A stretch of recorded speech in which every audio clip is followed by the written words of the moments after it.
Everyone, welcome to my YouTube channel. तो episode की शुरुआत वहीं से होती है जहाँ से पिछला एपिसोड एंड हुआ था, जहाँ पर मिस लिन से कहती है कि बच्ची तुम्हें कोई मिस्टेक हुआ है, मैं तुम्हारी मॉम नहीं हूँ, तुम्हारी मॉम कहीं पर और होगी, तुम जाकर वहाँ पर देखो।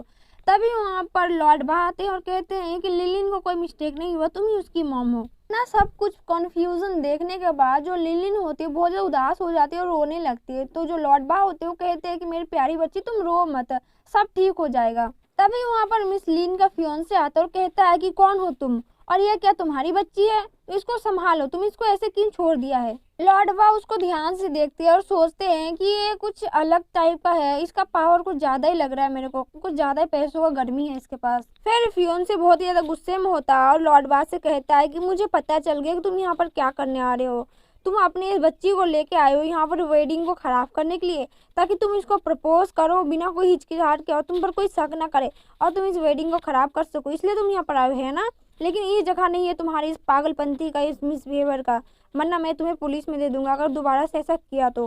लॉर्ड बा को गाली देते हुए कहता है कि अपनी इस बच्ची को लेके जाओ साथ में, वरना मुझे मजबूर मत करो कि मैं बहुत ही ज्यादा रूड हो जाऊँ और तुम्हें यहाँ से धक्के मार कर बाहर निकाल दूँ, वरना ऐसा ना हो कि तुम बाद में रोना पड़े तुम्हारी इस बच्ची के साथ। लॉर्ड बा को बहुत ज्यादा गुस्सा आता है, वो कहते हैं कि इसने मुझे गाली कैसे दी ऐसे कैसे, अगर मैं चाहूँ ना तो इसको एक चुटकी में इसको यहाँ पर पूरा राख बना सकता हूँ, इसकी हिम्मत तो देखो, मुझे गाली दे रहा है।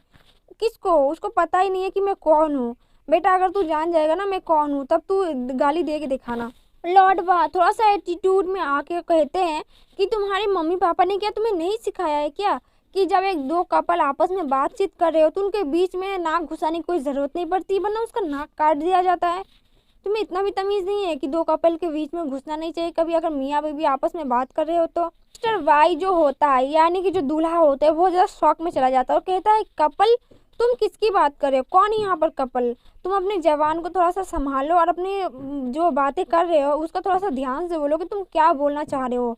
यहाँ पर कपल तुम किसको बोल रहे हो, हमारी शादी हो रही है ना कि तुम्हारी बीवी है, ये मेरी होने वाली बीवी है, मेरी फियोंसे है। लॉर्ड वाह कहते हैं कि हाँ तुमने सही सुना, मैं यहाँ पर लिन फेंगुई की बात ही कर रहा हूँ, हम दोनों यहाँ पर कपल है और तुम बीच में नाक घुसे रहे हो, मतलब तुम यहाँ पर थर्ड पार्टी हो। बातें सुन के जो लिन होती है मिस लिन, वो बहुत ज्यादा मतलब शौक हो जाती है कि बोल क्या रहा है बंदा, मैं तो इसको कभी देखा भी नहीं हूँ, फिर भी ये बंदा ऐसे बोले जा रहा है जैसे कि मैं ही इसकी बीवी हूँ, मतलब कहना क्या चाहता है बंदा। ये बात सुन के मिस्टर वाई जो होते बहुत ज्यादा गुस्से में आ जाते और कहते हैं कि तुम्हारी हिम्मत कैसी है ये सब बातें बोलने की, ये मेरी बीवी है, तुम मेरी बीवी के बारे में ऐसा नहीं बोल सकते हो। तो गुस्सा हो जाता है और कहता है लॉर्ड बा को कि तुम अपनी इस बच्ची को लेकर यहाँ से चले जाओ, और गाली देते हुए कहता है कि वरना मैं तुम्हें पुलिस के हवाले कर दूंगा, वरना मैं तुम्हारे साथ बहुत ही बड़ा बदसलूकी करने वाला हूँ, ये तुम्हारा सेकंड चांस, मैं बार बार अब नहीं बोलूंगा, वरना तुम्हें पछताना पड़ेगा यहाँ पर रहते हुए। लॉर्ड बा कहते हैं कि अच्छा तुम मुझे भगाओगे, वो भी धक्के मार कर, तुम्हें दिखता नहीं है क्या कि हम दोनों कपल है और हमारी बच्ची यहाँ पर है, मतलब हम दोनों की शादी भी हो रखी है और हमारे पास एक बेटी भी, वो भी जीता जाता सबूत, तो तुम्हें क्या लगता है तुम मुझे धक्के मार के भगाओगे, पुलिस को बुलाओगे तो तुम जीत जाओगे, ऐसा तो हो ही नहीं सकता।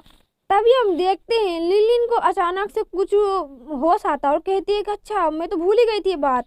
फिर वो कहती है कि हाँ मैं यहाँ पर इनकी बेटी हूँ और मैं अपनी मम्मी के पास अपने पापा के पास रहूंगी, ये दोनों मेरे मॉम और डैड है, तुम होते कौन हो यहाँ पर बोलने वाला, जाओ यहाँ से।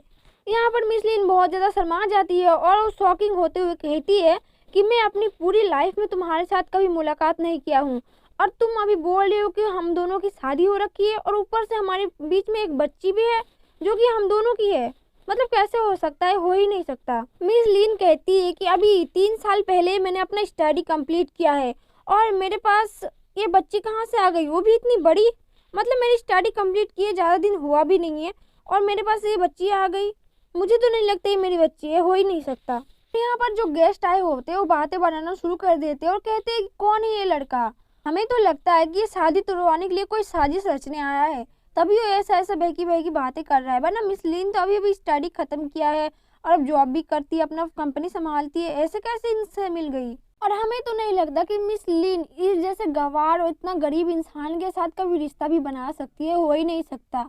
हाँ तुमने सही बोला, ये बंदा असल में झूठा है, और इस शादी तुड़वाने के लिए आया है, इसको शायद पैसे चाहिए। मिस लिन गुस्सा हो जाती है और कहती है कि अभी तुम यहाँ से जाओ और अगली बार अगर किसी को ब्लैकमेल करना चाहो ना तो कोई अच्छा सा एक्सक्यूज लेके आना, कोई अच्छा सा बहाना लेके आना। ऐसे कोई किसी को ब्लैकमेल नहीं कर सकता, ठीक है? वरना अगली बार अगर कोशिश भी किया ऐसा कुछ करने की तो हम तुम्हें पुलिस में दे देंगे। बा कहते हैं कि नहीं, मैं झूठ नहीं बोल रहा हूँ, ये हम दोनों की ही बेटी है। क्या तुम्हें पता नहीं क्या उस रात को हमने, उस प्यारी सी रात को हमने एक साथ स्पेंड किया था, हम दोनों साथ में थे, क्या तुम्हें याद नहीं है? बिल्कुल। मिस लिन बहुत ज्यादा शॉक हो जाती है और कहती है क्या हम दोनों साथ में सोए थे? और क्या मतलब है कि ये दोनों हमारी बच्ची है? ये कैसे हो सकता है? फिर मिस लिन शर्माते हुए कहती है कि तुम लोग ये सब क्या बकवास करे जा रहे हो, मैं ऐसा तुम्हारे साथ कभी नहीं किया हूँ, तुम ऐसा बकवास बातें कर करके हम मेरी इज्जत खराब करने की कोशिश कर रहे हो, मैं ऐसा बिल्कुल नहीं हूँ, मैं तुम्हारे साथ ऐसा कभी नहीं करूंगी। लॉर्ड वाह कहते हैं अच्छा ठीक है, चलो तुम्हें बिलीव नहीं है, लेकिन ये बताओ क्या तुम्हारे पीठ में सेकंड बाजू के पास जो तुम्हारा तिल है वो नहीं है क्या तुम्हारे पास? बताओ, मैं मान जाऊंगा। मिस लिन बहुत ही ज्यादा शॉक हो जाती है, कहती है कि तुम्हें तुम्हें कैसे पता कि वहाँ पर मेरा तिल है? वो कहती है कि तुम मुझे सबके सामने शर्मिंदा करने की कोशिश कर रहे हो, तुमको इसे पता कैसे चला? और जो आसपास के लोग रहते वो कहते हैं कि हाँ ये तो बात सच है, जो मिस लिन है उसके जो बाजू है, बाजू के पास उनका तिल है ऊपर की साइड में। जो लड़की लोग होती है वो कहती है, और कहती है उनकी जो सहेलियाँ होती है कि हाँ मैंने भी देखा है कि लिन के पास एक तिल है, वो भी टॉप लाइन के ऊपर है, ये तो हेड न्यूज बन गया। मिस लिन वहाँ पर बहुत ज्यादा शर्मा जाती है और कहती है कि चलो बाजू का तो सबको पता है, लेकिन मेरा हिप के अंदर जो है वो कैसे पता चला तुम्हें? और ये हो कैसे सकता है, क्योंकि मैं तुमसे कभी मिली नहीं। और यहाँ पर बहुत ज़्यादा शर्मा जाती है और आसपास के जो लोग रहते हैं वो बहुत ज़्यादा मतलब बहुत कुछ हंसने लगते हैं और कहने लगते हैं कि देखो ये लड़की तो अच्छी नहीं है। मिस लिन का जो फियांसे होता है वो बहुत ज़्यादा गुस्से में आ जाता है और कहता है कि लिन मेरी बात सुनो, अब बहुत हुआ। अब तो इतना जोर से चिल्लाता है कि सारे लोगों की नजर जो होती है मिस्टर भाई पर चला जाता है और कहते हैं कि मिस्टर भाई आपको क्या हुआ, आप इतने जोर से क्यों चिल्ला रहे हो? मिस्टर भाई कहते हैं कि अच्छा ये है तुम्हारी फैमिली का सच, तुम्हारी फैमिली तो बहुत कमाल की है, मतलब अच्छा काम किया तुम लोगों ने मेरे साथ ऐसा कर कर। और बहुत ज्यादा गुस्से में होता है। मिस लिन की मॉम कहती है कि बेटा तुम्हें बेवकूफ बनाने की कोशिश कर रहा है, इसके साथ तो मेरी बेटी कभी कुछ गई नहीं, मैं उसको नहीं जानती, हमारी बेटी भी इसको नहीं जानती। लेकिन जो मिस्टर बाई होता है वो कहता है कि बस अब बहुत हुआ, मैं अब इतना नहीं सह सकता, मैं यहाँ से जा रहा हूँ, मेरा दिमाग खराब हो रहा है यहाँ पर। और मिस्टर बाई यहाँ से जाते हुए कहता है कि मिस लिन तुमने जो मेरे साथ किया इस वेडिंग सेरेमनी में, मेरे को इतना बेइज्जती करके, वो तुम्हें बदला तो मैं लूंगा एक ना एक दिन, लेकिन ये तुमने अच्छा नहीं किया मेरे साथ, मैंने तुमको बहुत रिस्पेक्ट दिया था लेकिन अब बदला होगा। अपने मॉम डैड और अपने रिश्तेदारों को लेकर कहता है कि चलो यहाँ से, हम लोग यहाँ पर नहीं रह सकते एक मिनट भी। तो गाइस एपिसोड यहीं पर एंड होता है।